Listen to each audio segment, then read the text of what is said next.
ये कुछ यूट्यूबर्स हैं जो अपनी ही ऑडियंस को फूल बनाते हुए एक्सपोज हुए, जिसमें से किसी की रेप्यूटेशन खराब हुई तो किसी के करियर। जहां आखिरी यूट्यूबर ने तो अपनी गर्लफ्रेंड की फेक डेथ का ड्रामा क्रिएट किया, starting with the most hypocrite YouTuber जिसे इंडिया छोड़कर जापान शिफ्ट होना पड़ा।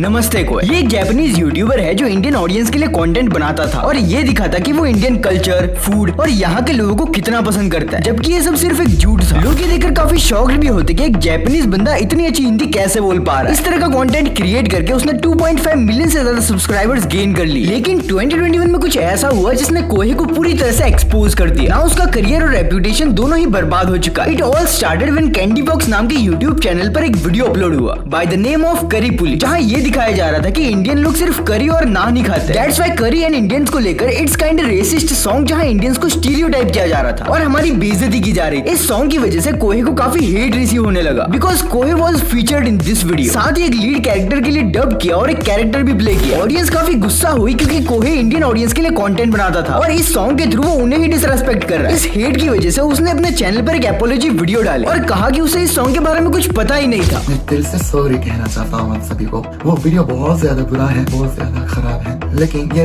बात आप जान लीजिए और समझ लीजिए कि मैंने वो वीडियो बनाने के लिए कुछ भी नहीं किया है। जिन लोगों ने वो वीडियो बनाया है उन लोगों ने मुझे बुलाया था सिर्फ उस वीडियो में 5 सेकंड्स के लिए दिखने के लिए। लेकिन एक इंडियन यूट्यूबर है रोम जी जो जापान में रहता है, उसने कोहे के पुराने ट्वीट्स के स्क्रीनशॉट ले रखे थे जिससे उसने उसे एक्सपोज ही कर दिया। लिखा रहा है भाई साफ साफ कि मैं भी इस वीडियो में अपीयर हो रखा हूँ। देते रहियो होता अपीयर होना, फीचर होना, और होता उतारते रहियो, उताऊ मतलब होता गाना गाना। साफ लिख रहा है मैं भी गा भी रहा हूँ। इसमें जितने भी जो लिरिक्स है ना सारे मैंने ट्रांसलेट किए हैं प्रॉपर। 5 सेकंड में भाई साहब इतना सब कुछ कर लेते हो। तो इस गाने की जो मेलोडी है इतनी ज्यादा दिव्य है, इतनी ज्यादा बहुत ज्यादा बढ़िया है, कभी भगवान ने बनाई हो, साक्षात इतनी ज्यादा अच्छी है। उस गाने के लिरिक्स में तो ये सारी चीज गंदी हरकत लिखी हुई है। नंगा होके नाचूंगा, मेरे मम्मी पापा करी है, मेरे पेट में करी पल रही है, तुम्हारी नान लेके मैं फेरी में चढ़ूंगा, नंगा होके नाचूंगा, करी नहीं मिलेगी तो नंगा होके नाचूंगा। और जब कोहे का डोंग सामने आया वो इंडिया छोड़कर जापान शिफ्ट हो गया और जापानीज ऑडियंस के लिए कंटेंट बनाने लगा। दैट मींस वो व्यूज एंड फेम के लिए पिछले 8 साल से इंडियन ऑडियंस को बेवकूफ बना रहा था, जिसकी वजह से यूट्यूब इंडिया में उसकी रेप्यूटेशन पूरी तरह से खराब हो गई। लेकिन अगले यूट्यूबर का तो पूरा करियर ही कंट्रोवर्सीज की वजह से बना था, जिसके एंटायर करियर में रोस्टर्स एंड कॉमेंट्री चैनल्स ने सिर्फ और सिर्फ उसको क्रिटिसाइज ही किया है। थारा भाई जोगिंदर, अगर तुम्हें याद हो तो आज से 4 साल पहले जब कैरी मिनाटी और ट्रिगर्ड इंसान जैसे ऑल भी वेल नोन क्रिएटर्स ने जोगिंदर के क्रिंज वीडियोस को रोस्ट किया, तब उसे पॉपुलैरिटी मिलने लगी। फिर जोगिंदर ने मल्टीपल टाइम्स उन क्रिएटर्स को रिप्लाई दिया और उनके अगेंस्ट डिस्ट्रैक्ट बना। लेकिन जब ये सारी कंट्रोवर्सीज खत्म हुई, जोगिंदर यूट्यूब से इंस्टाग्राम पर शिफ्ट हो गया, जहां वो कभी व्यूज के लिए गरीबों की मदद करता, फेक हिंदू होने का ड्रामा करता, फेक गिवअवेज करता और एक बार तो जोगिंदर अपनी ऑडियंस को बेवकूफ बनाते हुए एक्सपोज ही हो गया।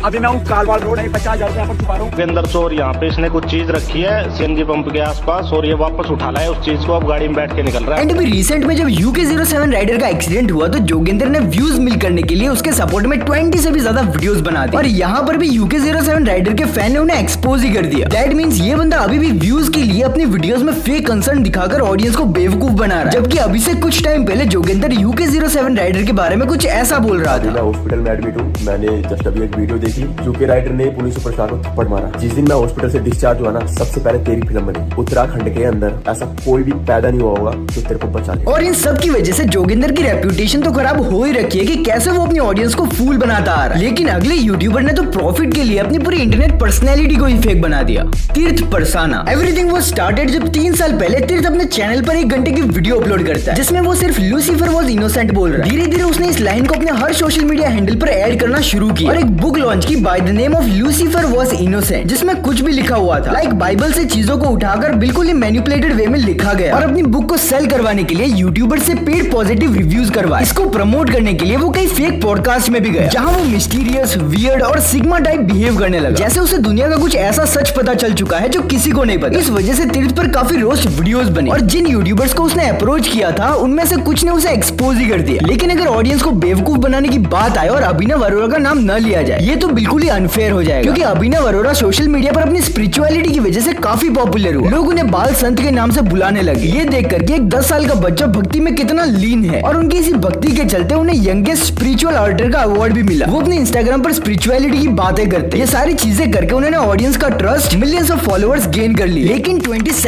अक्टूबर 2024 में ओनली देसी ने अभिनव अरोरा को ये प्रूव करते हुए एक्सपोज ही कर दिया कि उसकी पूरी स्पिरिचुअलिटी ही स्क्रिप्टेड है। My boy is basically Rajat Toda. His dad teaching him everything, man. मुझे 2 इंटरव्यूज देख के समझ में आ गया था। उससे ये सब बुलवाया जा रहा है कि ये सभी नॉलेज मुझे भगवान ने दी है उसके पापा ने नहीं। और साथ ही अभिनव का एक वीडियो वायरल हुआ जिसमें वो चिकन खाने की बात कर रहा था। मम्मी खुद नॉनवेज नहीं खाती लेकिन मेरे लिए चिकन बना। इन सारी चीजों के चलते अभिनव पर रोस्ट वीडियोस बने, ऑडियंस की तरफ से ट्रोल हुए और उन्हें फेक बाबा होने का टैग मिल गया, जो फेम एंड मनी के लिए अपनी ही ऑडियंस को फूल बना रहा था। लेकिन मुझे पर्सनली ऐसा लगता है कि लोग अभिनव को ब्लेम कर रहे हैं, जबकि एक्चुअल प्रॉब्लम उसके पेरेंट्स है। पर अगर हम बात करें मिस्टर बीस्ट की, जो वर्ल्ड का नंबर 1 यूट्यूबर है विद ओवर 472 मिलियन सब्सक्राइबर और बेसिकली पॉपुलर है अपने हाई प्रोडक्शन वीडियोस की वजह से। आज से ठीक 1 साल पहले डॉगपैक 404 नाम के यूट्यूब चैनल पर 2 वीडियोस अपलोड हुए, जहां मिस्टर बीस्ट के एक एक्स एम्प्लॉय ने उस पर सीरियस एलिगेशन लगाते हुए उसे एक्सपोज ही कर दिया कि कैसे मिस्टर बीस्ट के गिवअवे से लगाकर वीडियोस तक सब कुछ fake, CGI created and manipulative होता है। You ever faked a video?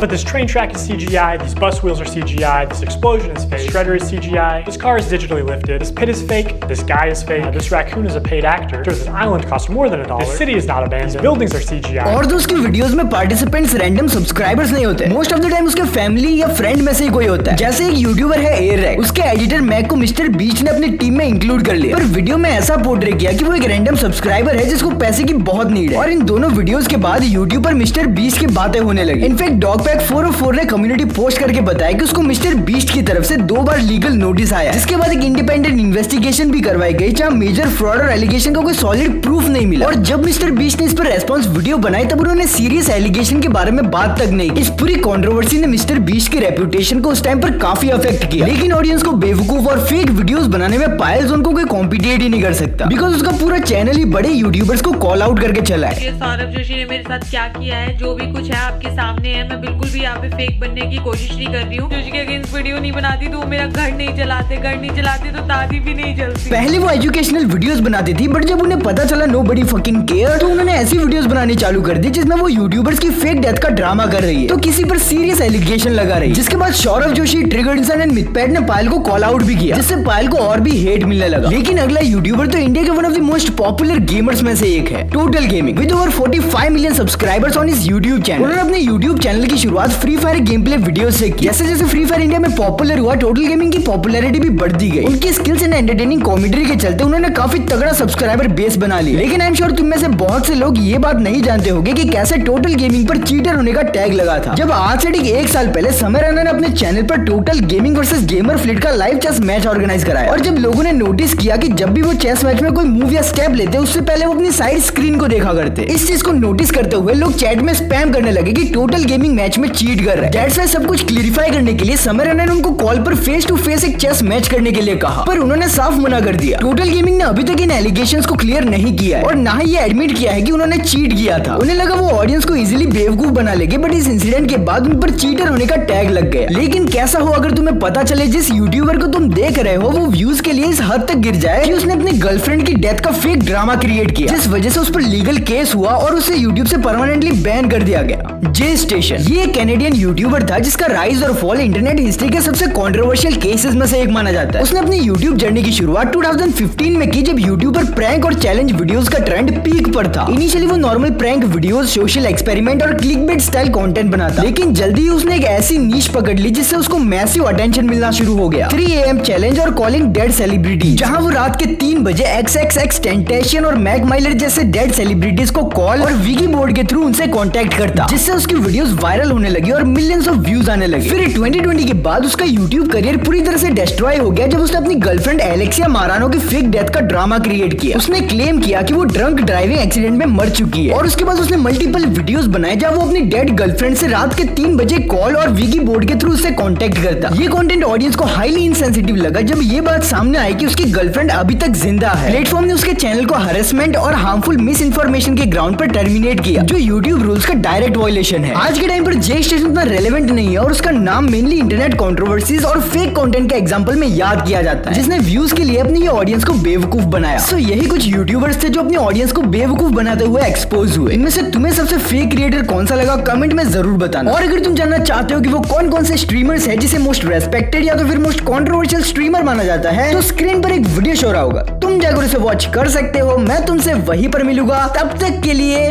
Good bye.